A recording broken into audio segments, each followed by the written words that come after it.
আল্লাহর হাবিব সাল্লাল্লাহু আলাইহি সাল্লাম ইরশাদ করেছেন,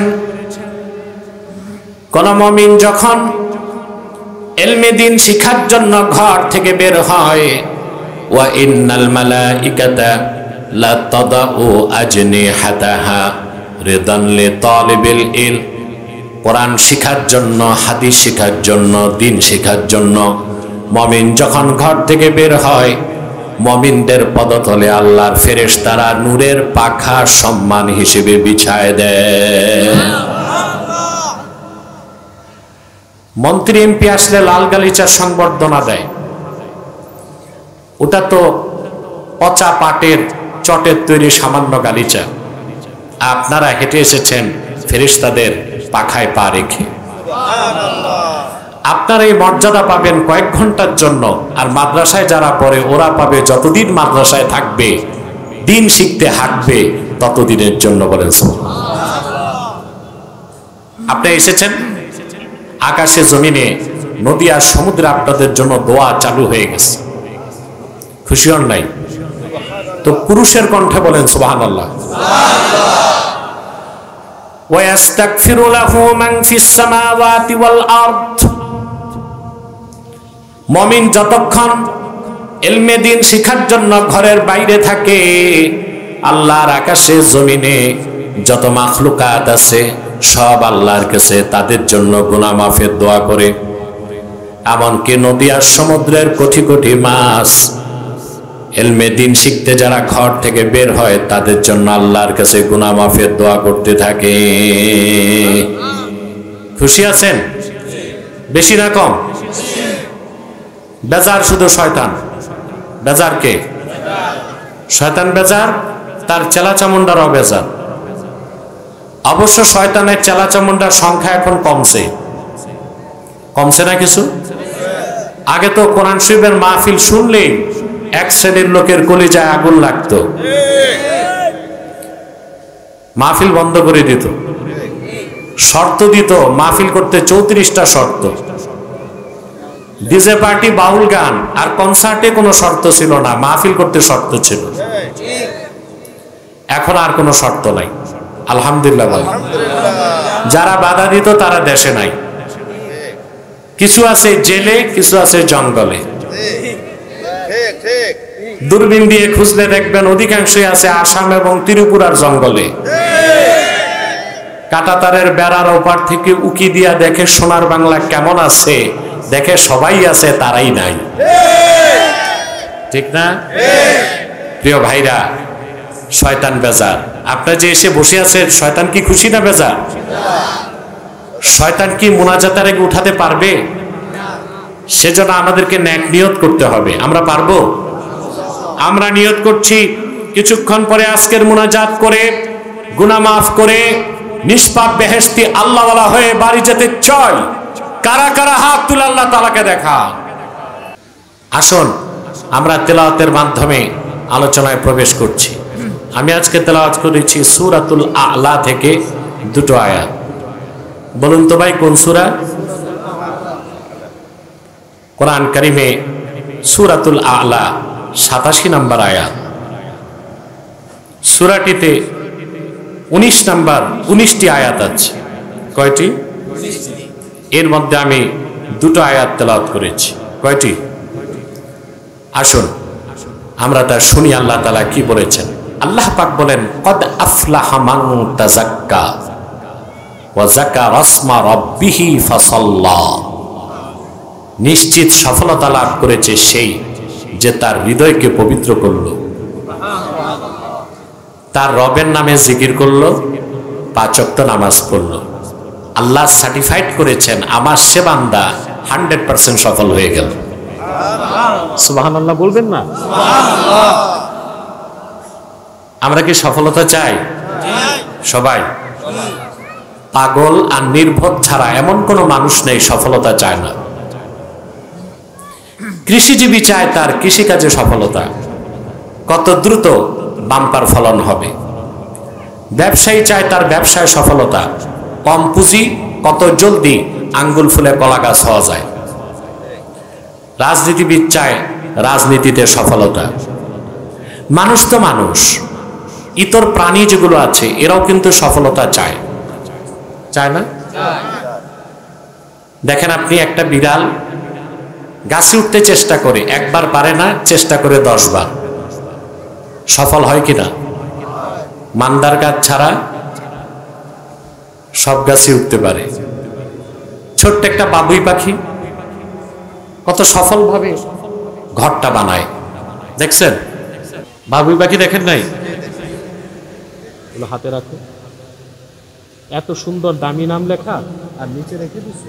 ছি ছি ছি, কথা শুনতেছেন ভাই? বাবুই পাখির ঘর দেখছেন?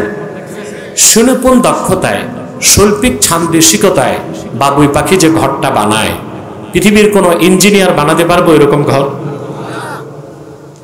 ঝড় তুফানে মানুষের ঘরের চাল উড়ে যায়, বাবুই পাখির ডিমটাও ভাঙ্গে না। সফল কিনা? ক্ষুদ্র একটি মৌমাছির দিকে তাকান, হাজার রঙের ফুল থেকে মধু সঞ্চয় করে বনি আদমের জন্য সর্বোৎকৃষ্ট খাদ্য বানায় দেয়। তামাম দুনিয়ার কেমিস্টার, রসায়নবিদদেরকে এক জায়গায় আনলেও ফ্যাক্টরিতে ওই রকম এক ফোঁটা মধু বানায় দিতে পারবে নাকি? পারবে? মৌমাছি তার কাজে। মানুষ তো আশরাফুল মাখলুকাত, সে তো সফলতা চাইবে, কিন্তু অধিক সংখ্যক মানুষ জানে না সফলতা কোন পথে, সফলতা কোন মতে। ঠিক না? এই পৃথিবীর মানুষ সফলতা খোঁজে 4 জায়গায়। কয় জায়গায়? মানি, মাসল, ম্যান্ডেট, মিডিয়া। কয়টা হইল? এটা হচ্ছে 4M থিওরি। মানি, মাসল, মিডিয়া, ম্যান্ডেট। টাকা পয়সা, পেশি শক্তি, জনসমর্থন আর প্রচার, ভাইরাল। দেখেন না বক্তাগুলো ভাইরাল হওয়ার ধান্দায় কত রকম কাজ করতেছে।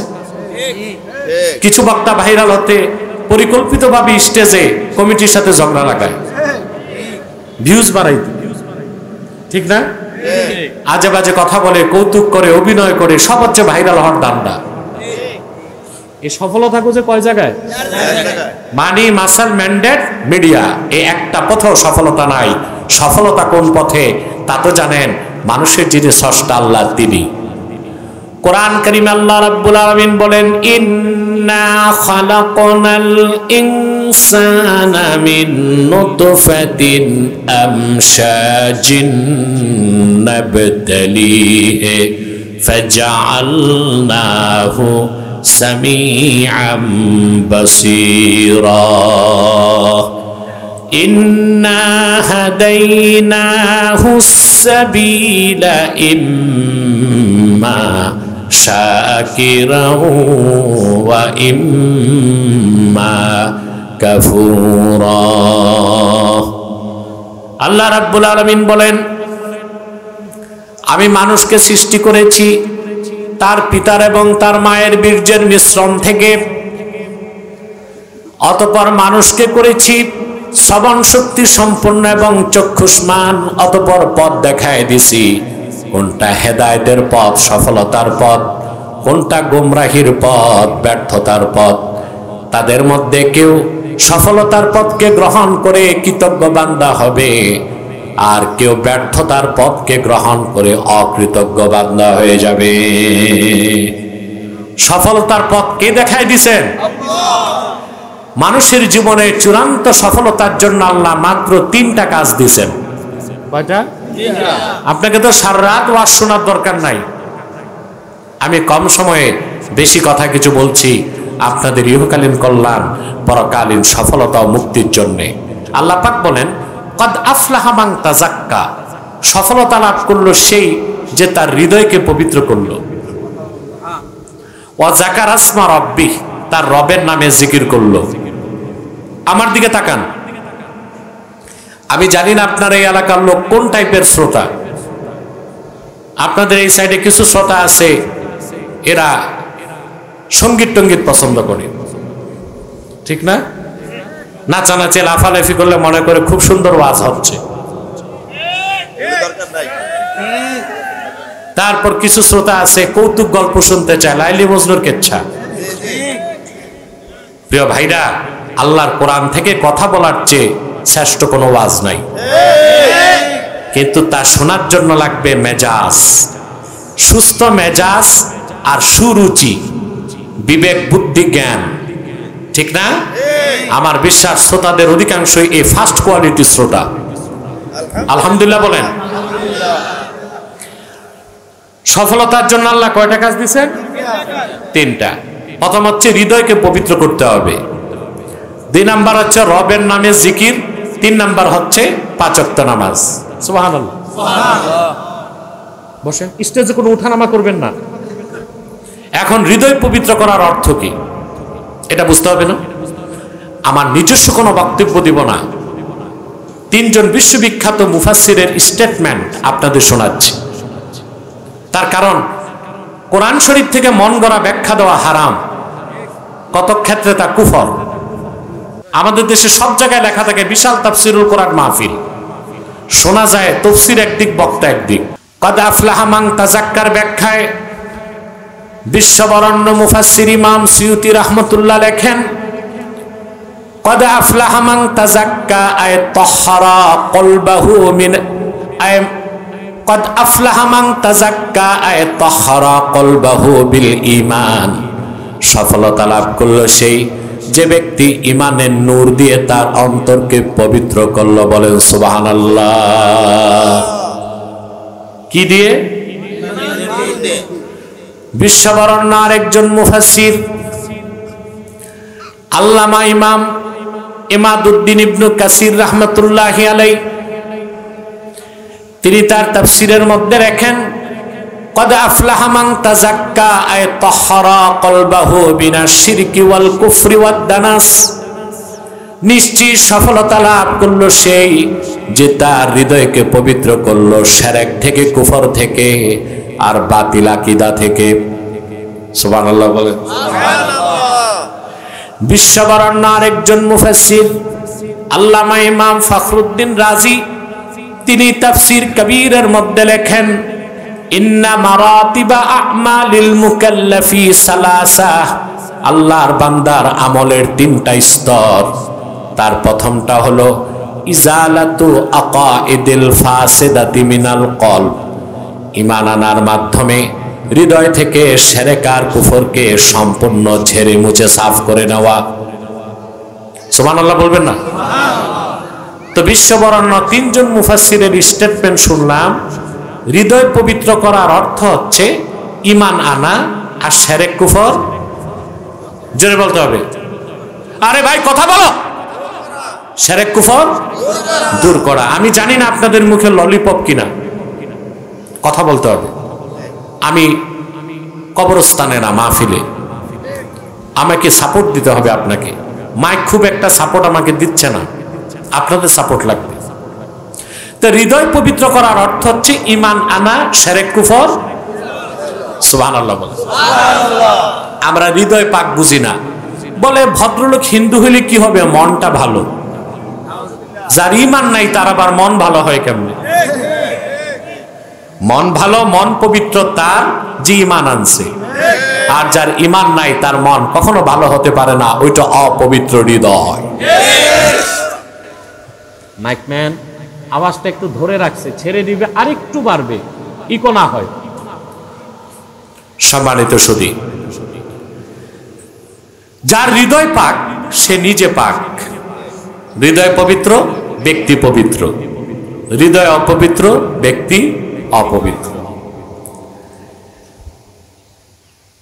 আল্লাহর হাবিব সাল্লাল্লাহু আলাইহি সাল্লামের ঈমানদার উম্মত চিরকাল পবিত্র যতদিন তার অন্তরে ঈমান থাকবে, আর কাফের মুশরিক অবিশ্বাসী চিরকাল অপবিত্র যতক্ষণ ঈমান না আনবে। আপনার দেহের মূল হচ্ছে হৃদয়। মূল কি? এটাই তো মূল। আল্লাহর হাবিব সাল্লাল্লাহু আলাইহি ওয়াসাল্লাম ইরশাদ করেছেন, সহিহ বুখারী কিতাবুল ঈমানের হাদিস, আল্লাহর হাবিব সাল্লাল্লাহু আলাইহি ওয়াসাল্লাম ইরশাদ করেছেন, ইন্না ফিল জাসাদি মুদগাহ ইদা সালাহাত সালাহাল জাসাদু কুল্লুহু ওয়া ইদা ফাসাদাত ফাসাদাল জাসাদু কুল্লুহু আলা ওয়াহিয়াল কলব। সাবধান, জেনে রেখো, মানুষের অন্তরে একটি গোশতের টুকরা আছে, মানুষের দেহে একটি গোশতের টুকরা আছে। ওই টুকরাটা যখন ভালো হয়ে যায় পুরা মানুষটা ভালো হয়ে যায়, ওই টুকরাটা যখন খারাপ হয়ে যায় পুরা মানুষটা খারাপ হয়ে যায়। সাবধান, জেনে রেখো, সেই গোশতের টুকরার নাম হচ্ছে কলব, হার্ট, হৃদয়, অন্তর, হৃৎপিণ্ড, মন, দিল। কোনটা বুঝছেন? একটারই ভিন্ন ভিন্ন ভাষায় ভিন্ন ভিন্ন নাম। আল্লাহর হাবিব সাল্লাল্লাহু আলাইহি ওয়াসাল্লামের এই হাদিসের সামনে ১৫০০ বছর পরে আধুনিক চিকিৎসা বিজ্ঞান মস্তক নত করে দিয়েছে। ২০২০ সাল পর্যন্ত মেডিকেল সায়েন্স বলতো the vital organ of human body is brain. মানুষের দেহে সবচেয়ে কার্যকরী অঙ্গ হচ্ছে ব্রেন। কি? ব্রেন। আর ২০২৪ সালে তাদের বক্তব্য হচ্ছে the vital organ of human body is heart. Brain না, ব্রেন থেকেও দরকার কি? সুবহানাল্লাহ বলবেন। আগে কোরআন হাদিস না আগে বিজ্ঞান? ওরে বাবা, আরো নষ্ট হয়েছে, আগের মতই করে দাও। আমি সবসময় নিষেধ করি এই সাউন্ড সিস্টেম আনতে। এগুলো যেসব বক্তা সঙ্গীত গায় তাদের দরকার। এই যে একটা যন্ত্র আনছে ২৫০ সুইচ, এটা তো ও জানে না কোন সুইচের কি কাজ, ওর আব্বাও জানে না। হারমোনিয়ামের মতো এরকম করবে আর আওয়াজ নষ্ট হয়ে যায়। আমাদের মূল অস্ত্র হচ্ছে এটা, এখানে আটকাই দিলে আমরা আর চলতে পারি না। কথা বুঝতে পারছেন? এখন যদি আমি কষ্ট পেয়ে অতিরিক্ত কষ্ট করি তো রাতে তো নির্ধারিত প্রোগ্রাম আছে, ওইটা কি করব? ঠিক আছে, এটাই হচ্ছে অপারেটর, আগের তো অপারেটর না, ঠিক না? এই যে দেখছেন, আগেরটা ছিল কি হেল্পার? এই ছেলে আগেরটা হেল্পার ছিল, কি ছিল? হ্যাঁ, ওস্তাদ। ওস্তাদ থেকে দেখি ছাত্র বেশি, মানে ছোটা পাটাকা বাড়া দামাকা। সম্মানিত সুধী, এখন আওয়াজটা খুব রিল্যাক্সে হচ্ছে, আলহামদুলিল্লাহ। এটাই রাখ, আর তুমি ৩ ফুট দূরে বসো। প্রিয় ভাইরা, তাহলে মানুষের দেহে মূল অঙ্গ কি? সুবহানাল্লাহ বলবেন।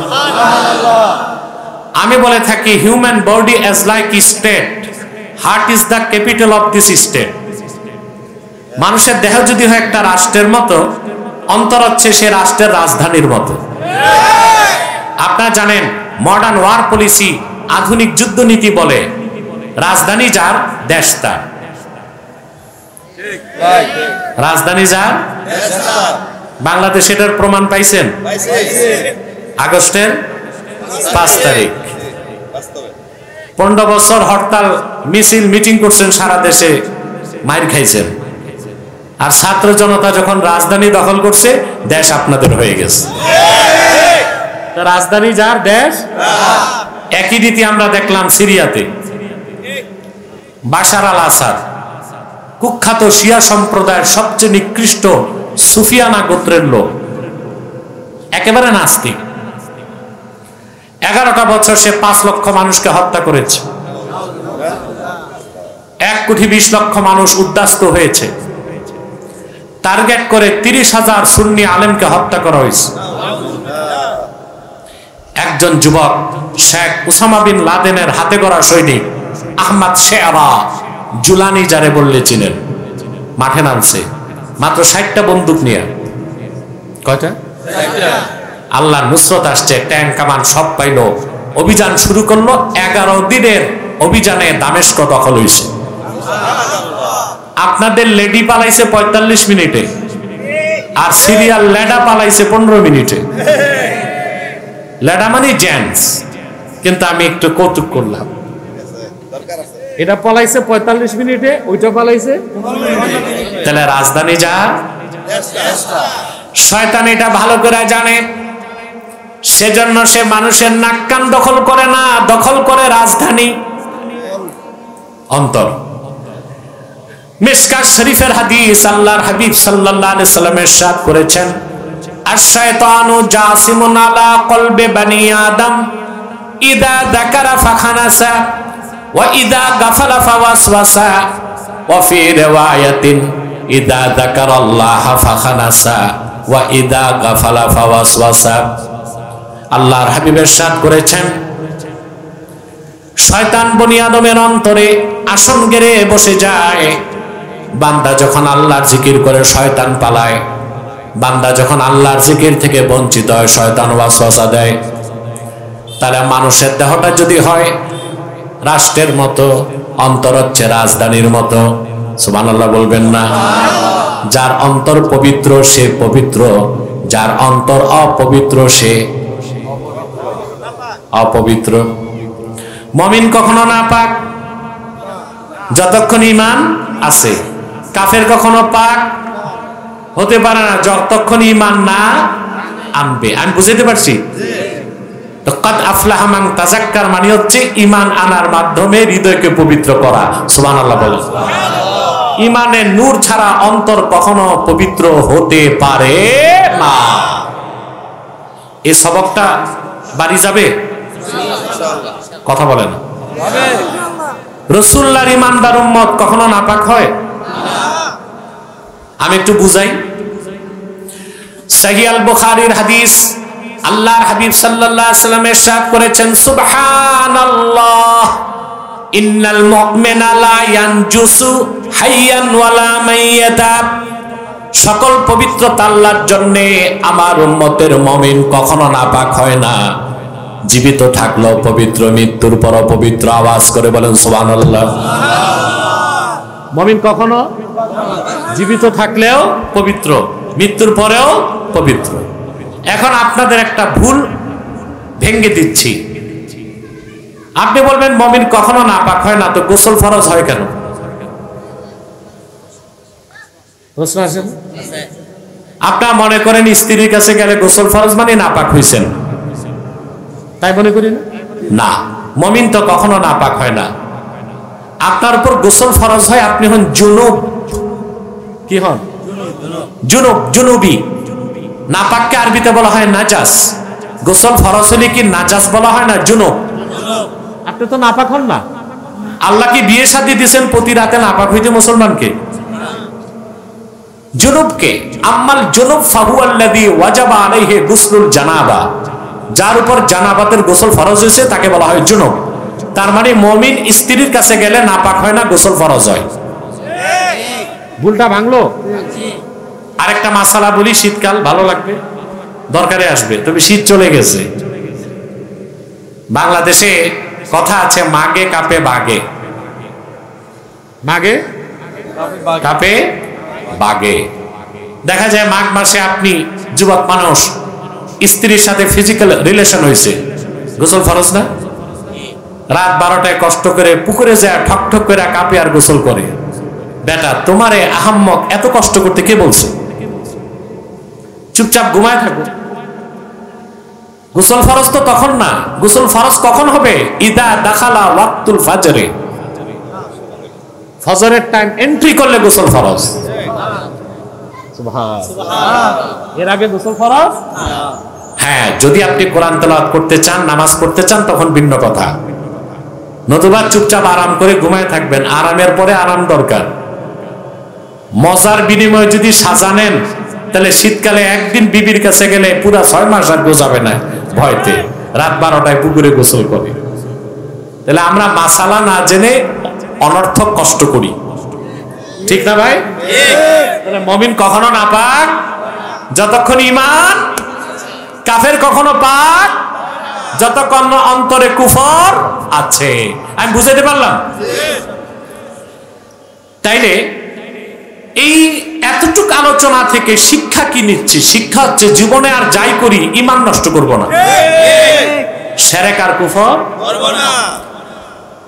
একটা সুসংবাদ দিয়ে যায় মুসলমান, আল্লাহর আখিরি নবী রাহমাতুল লিল আলামিন মুহাম্মদ মুস্তাফা সাল্লাল্লাহু আলাইহি সাল্লামের ঈমানদার উম্মত যদি হাসর ময়দানে উপস্থিত হয় এমন অবস্থায় তার ঈমান ঠিক আছে, আমল নাই, তার আমলনামায় শিরক নাই, কুফর নাই, গুনাহ করেছে কিন্তু ঈমানটা নষ্ট করে নাই। আল্লাহ ইচ্ছে করলে তারে বিনা আযাবে মাফ করে দিতে পারেন। আর যদি আযাব দেন, আযাবের পর অবশ্যই তারে মাফ করে জান্নাত দিবেন। এটা আমার কথা না, সহিহ বুখারী কিতাবুল ঈমানের হাদিস। আল্লাহর হাবিব সাল্লাল্লাহু আলাইহি ওয়াসাল্লাম ইরশাদ করেছেন, কোন মুমিন যদি গুনার কাজ করে, ব্যাখ্যা হচ্ছে শিরক আর কুফর যদি না করে, গুনার কাজ করে, ফাহুয়া ইলাল্লাহ ইনশাআ আফা আনহু ওয়া ইনশাআ আকাবাহু। কোন মুমিন যত বড় গুনার কাজ করুক, তার ঈমানটা নিয়ে যদি পবিত্র হৃদয় নিয়ে আল্লাহর কাছে উপস্থিত হয়, আমলনামায় শিরক কুফর যদি না থাকে, আল্লাহ তারে মাফ করে দিবেন। আর ইচ্ছে করলে আযাব দিবেন, আযাব পেলেও অবশ্যই সে যেহেতু উম্মতে মুহাম্মদী, আল্লাহ তারে জান্নাত দিবেন। তাহলে সর্বাবস্থায় এই পিছনে ডিস্টার্ব, স্টেজের পিছন থেকে লোক সরান, সব লোক সরান। আর তালতলা, বেলতলা, গাছতলায় কেউ দাঁড়াবেন না, প্যান্ডেলে বসেন, প্যান্ডেলে আসেন। এত সুন্দর প্যান্ডেল করে রাখছে, কিছু জায়গা তো আছে এটা ভরলে তো প্যান্ডেলটা পরিপূর্ণ হয়ে যায়, দেখতে সুন্দর লাগে। এত কঠিন কথা বললাম, তারপর আপনাদের লজ্জা হয় না? চামড়া কি গন্ডারের নাকি? সব বসে যান, কেউ দাঁড়িয়ে থাকবেন না, বসো। কিছু যুবক আসছে জিন্সের প্যান্ট লাগায়, সুপারি গাছের মতো চিকন, বসতে পারতেছে না, এত টাইট। আমি যদি বলি বসো, বসলেই বিপদ, চিচেন ফাট। যুবকরা যখন মাহফিলে আসবা, বাবা উজু করে আসবা, টুপি লাগায় আসবা, তাতে ওয়াজের তাসির হবে। মনে থাকবে আমার যুবক ভাইরা, মাহফিলে আসলে কুর্তা পায়জামা পরে আসবা, টুপি লাগায় আসবা, দেখতে সুন্দর লাগে, আল্লাহর রহমত পাবা। ওই যে দুই একজন জিন্সের প্যান্ট, ওরাই বসতে পারতেছে না, থাক, তোমরা বাসের সাথে ট্যাগ দিয়া দাঁড়ায় থাক। সম্মানিত শুধু কথা শুনতেছেন, জীবনে শিরক কুফর করব না, ঈমানটা নিয়ে যদি আল্লাহর কাছে যাই, আমরা বেঁচে যাব। কারণ শিরকের গুনাহ কখন আল্লাহ তাআলা ক্ষমা করবেন না। এবার আসেন দ্বিতীয় কাজ কি? ওয়া যাকার আসমা রাব্বি। আল্লাহ বলেন সফল হলো সে যে ঈমান এনে হৃদয় পবিত্র করলো আর তার রবের নামে জিকির করলো। কার নামে? এখন রবের নামে জিকির বুঝেন? আমার দেশে যারা পীরের মুরিদ, তাদের জিকির আছে ঠোঁটে, জিকির নাই মনে। সেই জন্য সকালে 10 মিনিট জিকির করে, বিকালে 10 মিনিট জিকির করে, সারাদিন সুদ খায়, ঘুষ খায়, পাল্লায় ওজনে কম দেয়, আপন ভাতিজার সম্পদ লুণ্ঠন করে, নামের আগে হাজি, নামের পরে গাজী, 5 ওয়াক্ত নামাজি, বিচারে বসলে 2 দিক থেকে বাইপাস করে। এগুলো তো নাই এখানে, আছে নাকি? বাহ, এটা কি বাঞ্ছারামপুর না এলাকার নাম? আচ্ছা, ওইটা না বললেই ভালো। এগুলো পকেটে রাখ, এগুলো আছে, বাইপাস হয়। রমজান মাসে গেলে মাতব্বর বিচার নেয় না, কই দিনে কোনো বিচার নাই, রোজা রাখছে, খাবে কেমনে? বলে তারাবির পড়াইস। আবার কিছু মাতব্বর আছে দাঁড়িয়ে আছে, ঘুষের টাকা হাতে ধরে না, কেন এইগুলো আমি হাতে নেই না, পকেটে দাও। কিন্তু সকালে জিকির ঠিক, বিকালে আল্লাহ কি এরকম জিকির করতে বলছে?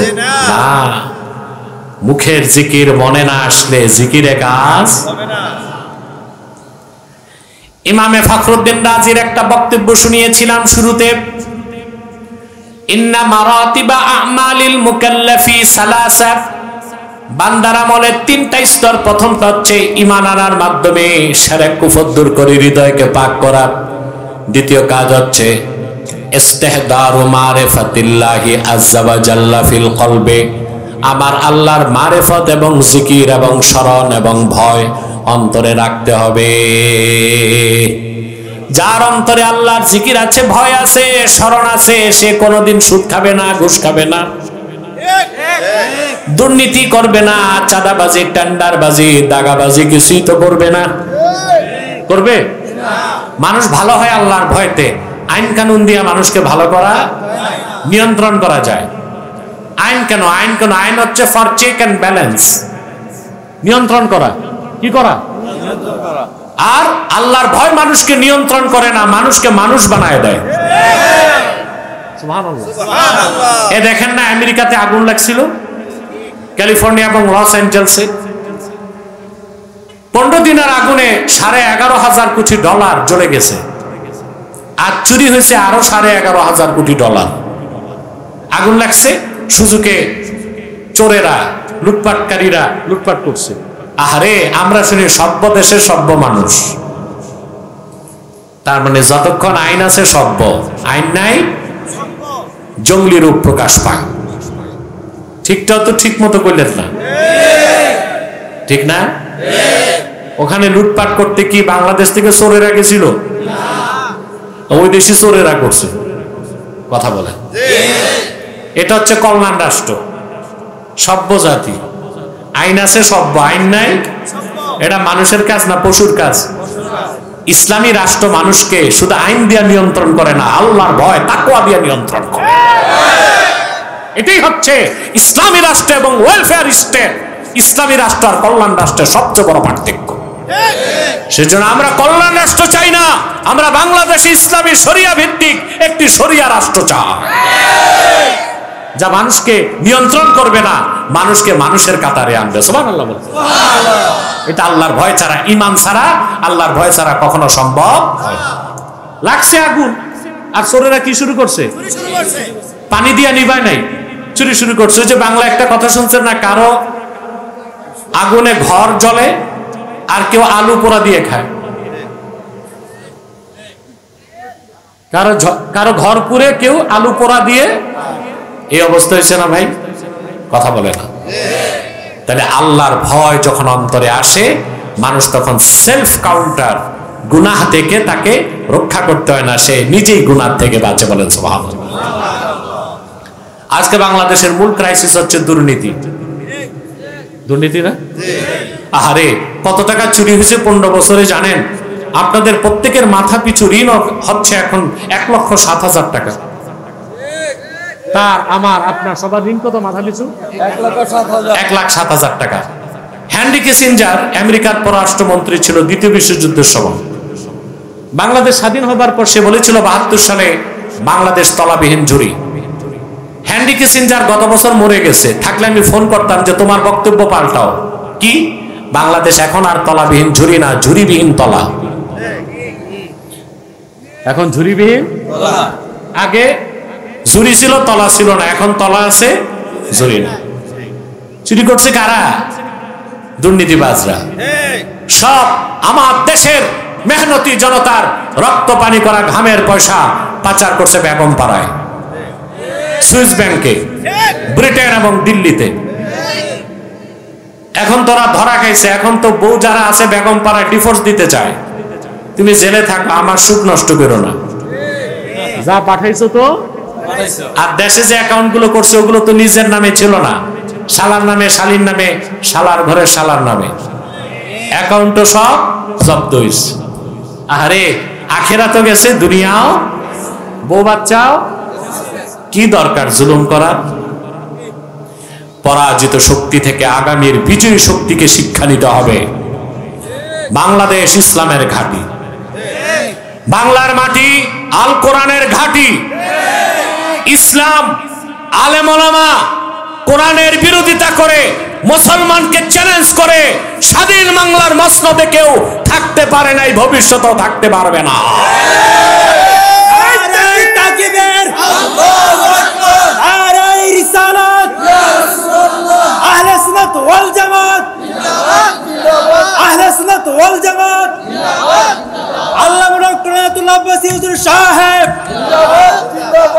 প্রিয় ভাইরা, আজকে আমার দেশে যারা দুর্নীতি করছে তাদের অভাবটা কোথায়, সমস্যা কই?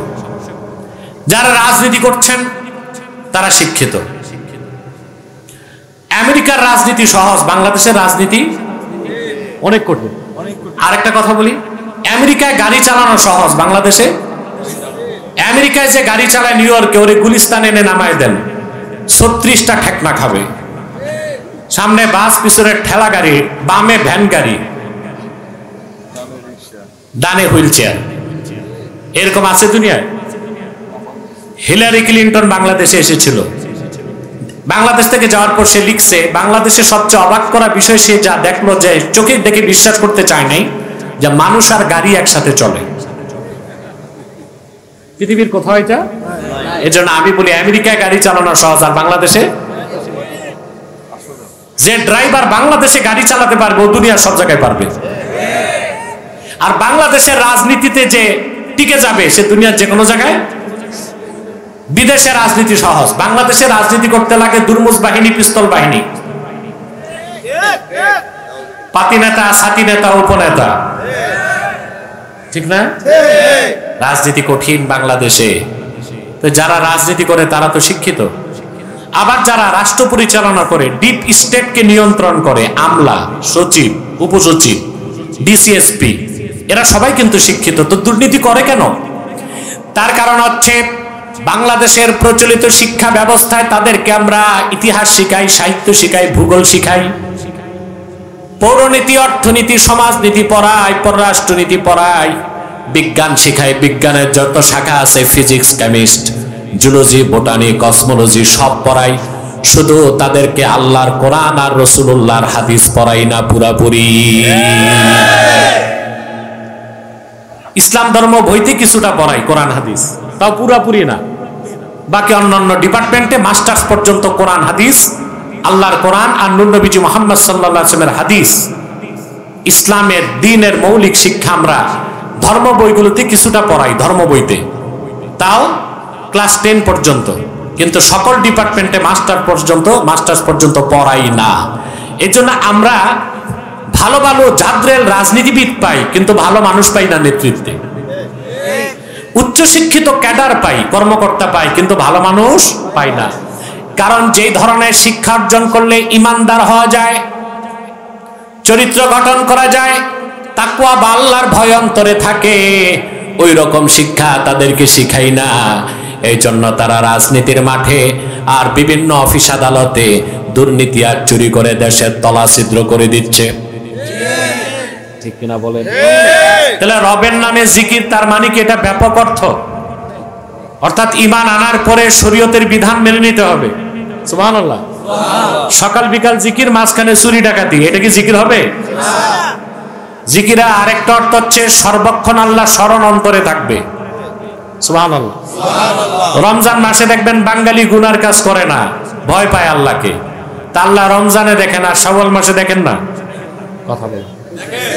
মসজিদে ঢুকে ভদ্র থাকে মুসলমান, বাজারে এসে চুরি করে। আল্লাহ মসজিদে দেখেন, বাজারে দেখেন না। তো রবের নামের জিকিরের অর্থ হচ্ছে সর্বাবস্থায় আল্লাহ স্মরণ অন্তরে রাখতে হবে। সফলতার জন্য কয়টা কাজ? কদ আফলাহা মান তাযাক্কা ওয়া যাকারা ইসমা রাব্বিহি, 3 নাম্বার কাজ ফাসাল্লা, 5 ওয়াক্ত নামাজ পড়লো। সুবহানাল্লাহ বলেন। আপনারা নামাজ পড়েন সবাই? জি না, বাঞ্ছারামপুরে নামাজির সংখ্যা কম। জি কম না, আমি প্রমাণ দিচ্ছি।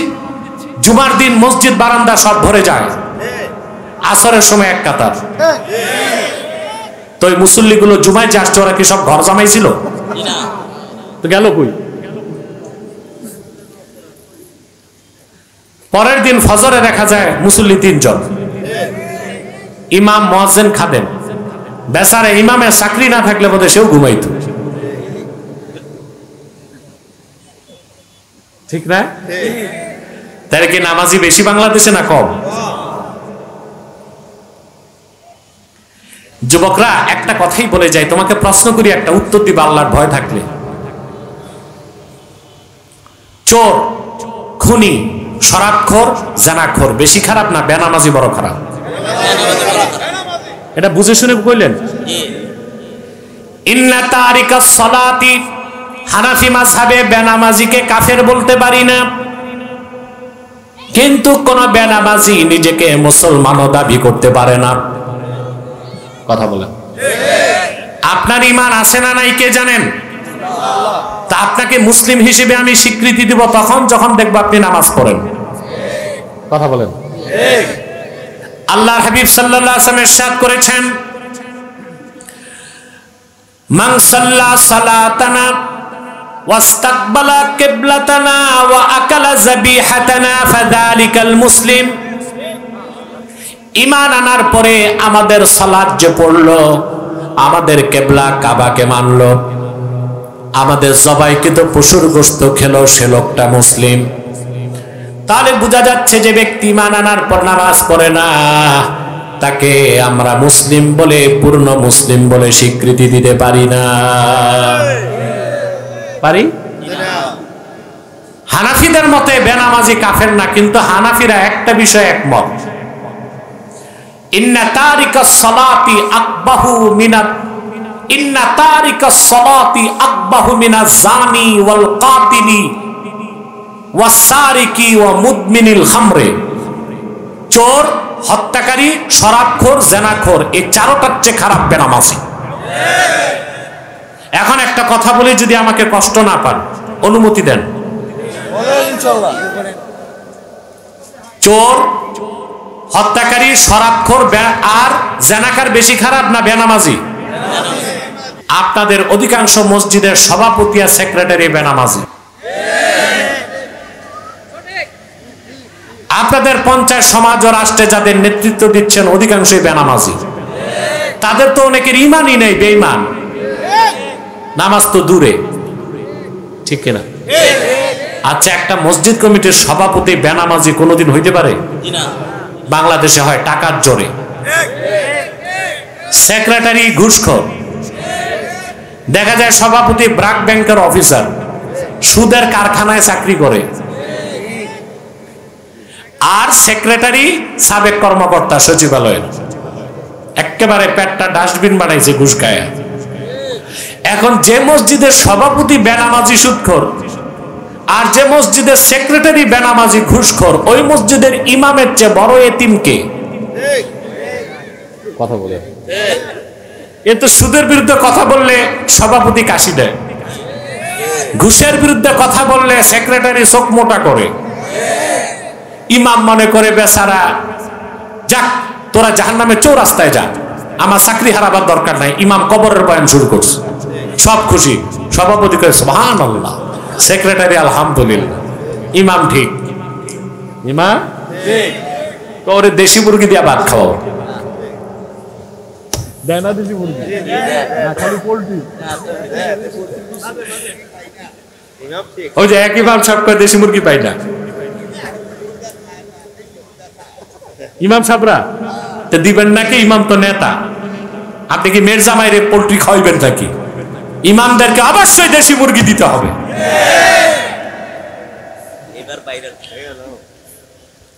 সম্মানিত সুধী, কথা শুনছেন, বুঝতেছেন? তাহলে আমরা সফলতার জন্য নিজেরা নামাজ পড়ব আর নামাজিদেরকে প্রতিষ্ঠিত করব। বাংলাদেশে এখন রাজনীতিতে টক অফ দ্য কান্ট্রি হচ্ছে সংস্কার। সবাই কি বলে? ওদের সবার সংস্কারের ব্যাপারে একটা বয়ান, আমার ভিন্ন বয়ান। আমার কাছে বাংলাদেশের শীর্ষ রাজনৈতিক দলের সবাই যায়, আপনারা দেখেন মিডিয়াতে, দেখেন না? সমন্বয়করাও যায়, একেবারে শীর্ষ পর্যায়ের যারা, ওরাও যায়। তো কথা হচ্ছে, আমি তাদেরকে পরামর্শ দিই, তোমরা যে নীতিতে সংস্কার চাও এটা কিচ্ছু হবে না, ফলাফল শূন্য। দেশের সংস্কারের আগে দেশ যারা চালাবে তাদের চরিত্রের সংস্কার চাই। মনে করেন আমরা সংস্কার করলাম, সংবিধান বদলাই দিছি, মনে করেন আইন কানুন সব পাল্টা একদম দেশকে জায়গা মতো আনছি। এরপর যারা ক্ষমতায় আসবে, যদি 200 আসন পায়, ওরা তো সংবিধান পরিবর্তন করার ক্ষমতা পেয়ে যাবে। তখন যে পরিবর্তন হবে না, আইন বদলাবে না, তার কি গ্যারান্টি আছে? তাইলে যারা দেশ চালাবে তাদেরকে সংস্কার করতে হবে।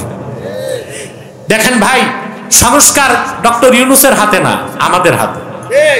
আমি একটা নীতি দিয়ে যাই, মানবেন? আপনারা প্রত্যেক রাজনৈতিক দলের মানুষই কোনো না কোনো একটা রাজনৈতিক দলে ভোট দেন। এখন আমি যদি 10 বছর ওয়াজ করে বুঝে, আপনি কি আপনার দল বাদ দিয়ে অন্য কারে ভোট দিবেন? আমার তো বিশ্বাস নেই আমার মুরিদদেরকে যে আমিও যদি ভোটে দাঁড়াই আমারও পীর হিসেবে ভোট দিবে না, আমারে দিবে নোট, নেতারে দিবে ভোট। আমারে দিবে নেতারে দিবে ভোট। বাংলাদেশে অনেক পিসাব রাজনীতি করে ভোট পায় না, তার মুরিদ তারে ভোট দেয় না, কারণ পীরেরা দেয় নোট, রসমালাই, টাঙ্গাইলের চমচম, মুক্তা গাছের মন্ডা, আর দলের নেতারে দেয় ভোট। তার মানে মুরিদের কথা হচ্ছে পীর বাবা তুম নোট সে খুশ রহো, लीडर तुम ভোট সে খুশ রহো। পিসাব তুমি নোটে খুশি, নেতা তুমি ভোটে খুশি। তা আমাদের সমস্যা তো আমাদের মধ্যে। তা আমরা একটা কাজ করতে পারি, আপনি যে রাজনৈতিক দলের নেতাকেই ভোট দিবেন, আপনি প্রথম দেখবেন সে মুসলমান কিনা। কাফের মুশরিক হলে তারে ভোট দিবেন না। যদি দেখেন ইমানদার, তারপর দেখবেন সে নামাজটা পড়ে কিনা। যে দেখেন নামাজ পড়ে, তারপর দেখবেন তার রোজগারটা হালাল কিনা। প্রত্যেক রাজনৈতিক দলের কর্মীরা যদি এইভাবে তাদের দলের নেতা বাছাই করে সংসদে পাঠায়, খোদার কসম বাংলাদেশ ইসলামী সোসাইটি সমাজ হয়ে যাবে। রাষ্ট্রবিজ্ঞানের একটা concept, society is great than state. রাষ্ট্র থেকে সমাজ বড়। যদি আমরা এই নীতিতে বাংলাদেশকে একটা ইসলামী সমাজ বানায় দিতে পারি, আমাদের সন্তানরা আগামীতে বাংলাদেশকে একটা ইসলামী রাষ্ট্র বানায় দিবে। পারবো আমরা? তো সফলতার জন্য কয়টা কথা বললাম। আমরা ঈমান এনে হৃদয়কে পাক করব, শিরক কুফর দূর করব, বাতিল আকীদা দূর করব, রবের নামের জিকির করব। রবের জিকির থাকবে ঠোঁটে, থাকবে মনে। 3 নাম্বার 5 ওয়াক্ত নামাজ পড়ব। কারা কারা 5 ওয়াক্ত নামাজ পড়বো হাত তুলে দেখান। বলেন ইয়া আল্লাহ, ওয়াদা করছি আজ থেকে 5 ওয়াক্ত নামাজ জামাতের সাথে আদায় করব। যদি শয়তানের প্ররোচনায় নামাজ ছুটে যায়, তাৎক্ষণিক তওবা করে, মুনাজাত করে, তওবা করে কাজা হিসেবে নামাজ আদায় করব। হাত নামান। উঠতে বলি নাই, এই মিয়া সাহেব তোমরা কি আউলিয়া কেরাম যে ওয়াজের পর চলে যাবা, দোয়া লাগবে না? আসি তো আর আমি 12 মিনিট। সম্মানিত সুধী, সাদাকাল্লাহুল আযীম ওয়া সাদাকা রাসূলুহুন নবিয়ুল কারীম ওয়া নাহনু আলা যালিকা মিনাশ শাহিদিন ওয়াশ শাকিরিন ওয়ালহামদুলিল্লাহি রাব্বিল আলামিন। ওখানে চলে যাও, সামনে সোফাটা পিছে দিয়ে দাও। প্রিয় ভাইরা, আমি একেবারে বিদায় লগ্নে চলে আসছি। আপনাদেরকে একটা অনুরোধ করে যাই ভাই, আপনার বিভিন্ন দলমতের লোক আছেন এখানে, ঠিক না ভাই? দলাদলি করবেন না, করবেন? সাবধান। রাজনৈতিক দলের যে লোকগুলো এখন অসহায়, তাদেরকে মারবেন না, এটা জুলুম হবে। আবার তারা জুলুম করে ধ্বংস হয়েছে, আবার আপনারা যদি জুলুম করেন ধ্বংস হবেন। আমার একটা কথা মনে রাখবেন, যারা খুনি, আয়না করে মানুষকে নির্যাতন করছে, দুর্নীতি করছে, তাদের ফাঁসি চাই। তাদেরকে বাংলাদেশ থেকে নির্বাসিত করতে হবে। কিন্তু লক্ষ লক্ষ কর্মী যারা বুঝে দল করছে, না বুঝে, তাদের গায়ে হাত দিবেন না।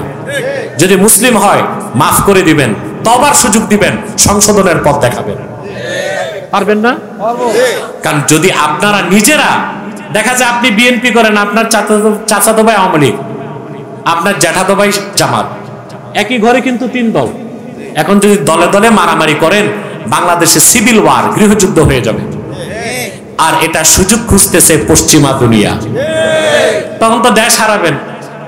দেশে যদি হারান, তুমি আর রাজনীতি করবেন কই? মুসলমানের গায়ে রাজনৈতিক কারণে হাত দিতে পারে না। মুসলমানের সম্পদে রাজনৈতিক কারণে হাত দিতে পারে না। আপনার ভাই সে যেই দলই করুক, যদি মুসলিম হয় তাকে মারবেন না, কাটবেন না। অপরাধ করছে, খুনি আর জালেমদের রাজনীতি করছে। যারা খুন আর জুলুম করছে ওরা তো পালায় আছে, ওদের শাস্তির আওতায় আনতে হবে, ওদের বিচার চাই, ওদের রাজনীতির সুযোগ নাই। বাকি যারা আছে ওদেরকে মারবেন না, কাটবেন না, ওদেরকে তওবার সুযোগ দিবেন, ওদেরকে বুকে টেনে নিবেন যেন সংশোধনের পথে আসে। পারবেন না ইনশাআল্লাহ? আল্লাহ আমাদের কবুল করুক। আমিন। পিছে বসো, আমি দেখব। ভাইরা, আপনারা মাদ্রাসা নিয়ে দ্বন্দ্ব করবেন না, মাসলাকগত দ্বন্দ্ব করবেন না। মাসলাক আমারটা আমার, আপনারটা আপনার। আমার স্লোগানই তো এটা, মাসলাক যার যার দিন ইসলাম, ঠিক না? এখন আপনি যদি টুপি নিয়ে ঝগড়া করেন, এই তোমার পাস করলি, আমার সাইড করলি, তোমার লম্বা, আমার গোল, তো দেশ হারাইবেন। দেশ হারাইলে তো কল্লা থাকবে না, কল্লা না থাকলে টুপি বসাইবেন কই? তাহলে আমরা মাসলাক যার যার, দিন ইসলাম সবার, দল যার যার, ইসলাম সবার, মাদ্রাসা যেই রকম হোক, ইসলাম সবার। তিনটা ইস্যুতে আমরা এক হয়ে যাব। কয়টা? ইসলামের সুমহান স্বার্থ রক্ষায় আমরা ঐক্যবদ্ধ হয়ে যাব। ঠিক আছে? মুসলমানদের মৌলিক দাবি আদায় আমরা এক হয়ে যাব, আর বাংলাদেশের স্বাধীনতা রক্ষায় আমরা এক হয়ে যাব। এই তিনটা ইস্যুতে এক হবেন সবাই। আমাদের এই তিনটি স্বার্থের বিরুদ্ধে, ওদিক টাকায় বসে, ওদিক টাকায় বসে, জনগণের দিকে। আমাদের এই তিনটি স্বার্থের বিরুদ্ধে কাজ করতেছে তিনটি অমুসলিম সম্প্রদায়। তার মধ্যে সবচেয়ে জঘন্য কুখ্যাত কাদিয়ানী সম্প্রদায়। নিঃসন্দেহে তারা কাফের এবং অমুসলিম। তাদেরকে যারা কাফের বলবে না, তারাও কাফের। কারণ তারা আল্লাহর আখিরি নবী, আমার নূর নবীজি মুহাম্মদ মুস্তাফা সাল্লাল্লাহু আলাইহি সাল্লামকে আল্লাহর শেষ নবী হিসেবে বিশ্বাস করে না। চিল্লায় বলেন নাউজুবিল্লাহ। সেজন্য তারা কি? তাদেরকে যারা কাফের বলবে না, তারা কি? মানুষকে ধোঁকা দিতে তারা মুসলমানদের মতো দাড়ি রাখে, টুপি লাগায়, নাম রাখে, তাই বলে কি মুসলমান হবে? আরে ভাই, দাড়ি রাখলে কেউ যদি মুসলিম হতে পারতো তো রবীন্দ্রনাথ ঠাকুরের চেয়ে বড় মুসলমান কে হইতো? টুপি লাগালে মুসলমান হওয়া যায়? দিল্লি পার্লামেন্টে দেখবেন হিন্দু এমপিরাও কংগ্রেসের টুপি লাগায়, মুসলিম হবে? নাম রাখলে মুসলমান হওয়া যায়? এক শয়তান বোতলে পেশাব করে উপরে নাম লেখছে শরবত, ওটা কি শরবত হবে? ভিতরে কি? তদ্রুপ কাদিয়ানীরা কাফের। আব্দুল আউয়াল, আব্দুল সামাদ, মোবাশ্বের আলী, কবির চৌধুরী, শাহরিয়ার কবির আর নিঝুম মজুমদার নাম রাখার দ্বারা তারা মুসলমান হতে পারে না। আমার ভাইরা, আমার বন্ধুরা, আমার আল্লাহ ও নূর নবীজি আমার মুহাম্মদ সাল্লাল্লাহু আলাইহি ওয়াসাল্লামের ইসলাম ও কোরআনের হাজার হাজার হাজার বছর পরে বর্তমান ভারতের কুখ্যাত পাঞ্জাবের কুখ্যাত গুরুদাসপুরের কুখ্যাত কাদিয়ানে ইংরেজ আমলে এক শয়তান নিজের নবী দাবি করছে। চিল্লায় বলেন নাউজুবিল্লাহ। শয়তানটার নাম রেখেছিল তার বাপ মির্জা গোলাম আহমদ। সাবধান, তাকে গোলাম আহমদ বলা যাবে না, কারণ সে ছিল কাফের। কোন কাফের কোনদিনও গোলাম আহমদ এর গোলাম হইতে পারে না। আর কাদিয়ানের কাজ্জাব, ইংরেজদের পা চাটা গোলাম মির্জা গোলাম শয়তান কাদিয়ানি ছিল শেষ দরজার কুখ্যাত কাফের। সে গোলাম আহমদ এর গোলাম ছিল না, সে ছিল কুখ্যাত শয়তানের কুখ্যাত গোলাম। কাদিয়ানের কাজ্জাব, মিথ্যানবতের দাবিদার মির্জা গোলাম শয়তান কাদিয়ানির উপর গজব এসেছে 1908 সালে।